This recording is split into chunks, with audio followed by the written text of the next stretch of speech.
76 को हुआ था ना, किसके किसके बीच? अकबर और महाराणा प्रताप के बीच। तो अकबर की सेना का नेतृत्व किसने किया?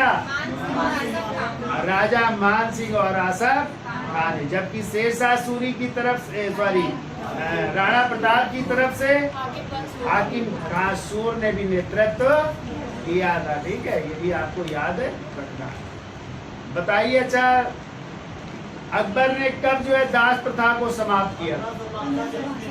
और तीर्थ यात्रा कर 1563, जजिया कर 1564 ईस्वी में। कब जो है उसने इबादत खाना बनवाया?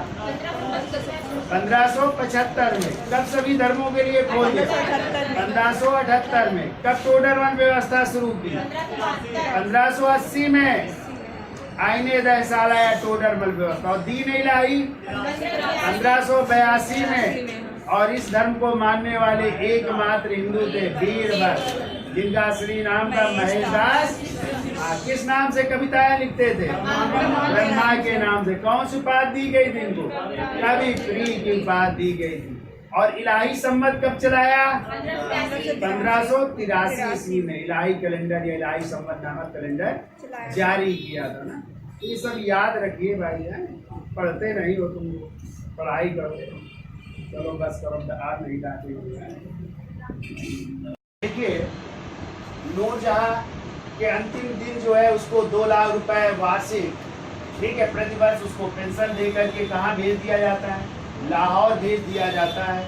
और 1615 ईस्वी में जो है उसकी क्या हो जाती है?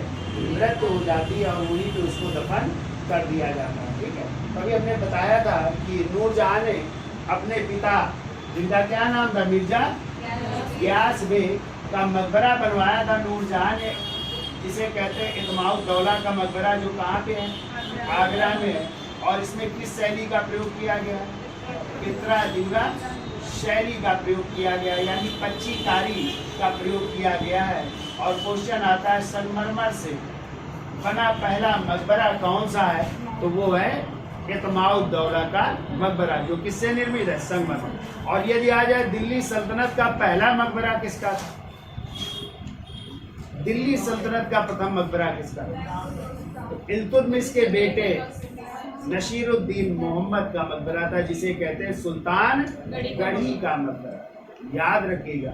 और जब आ जाए संगमरमर से निर्मित पहला मकबरा, इत्माउद्दौला का मकबरा। ठीक है, जो किस विधि का प्रयोग किया गया? पित्रा दिवरा। इसी को पच्चीकारी, यानी फूल पत्तियां डिजाइन की गई है पत्थरों में। ठीक है, और संगमरमर से निर्मित है।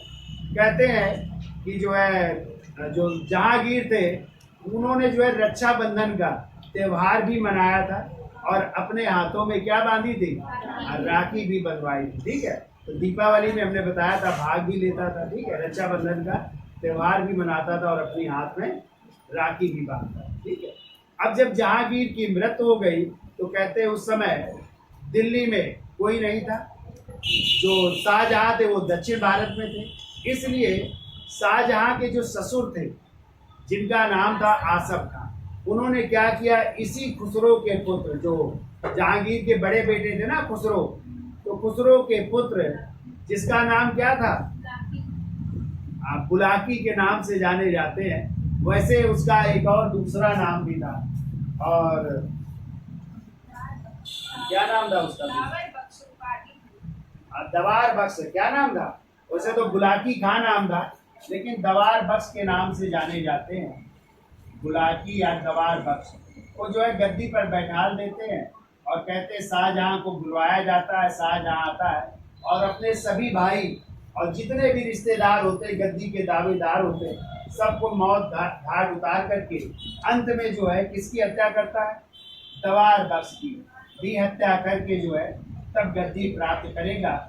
इसीलिए समकालीन इतिहासकारों ने दवार बख्श को बलि का बकरा कहा है। क्या कहा है? बलि का बकरा कह करके संबोधित किया। कहते शायद ये गद्दी पर न बैठता तो हो सकता है बच जाए, लेकिन बादशाह बन चुका था, इस कारण इसको भी मारना जरूरी था। और शाहजहां सभी को मारेगा, अंत में दवार बख्श को भी मारेगा और खुद बादशाह बनेगा। तो अगला बादशाह कौन बनेगा? शाहजहां। ठीक है, तो वीडियो अच्छा लगा हो तो लाइक शेयर और सब्सक्राइब भी करते रहिएगा, देखते भी रहिएगा। धन्यवाद है।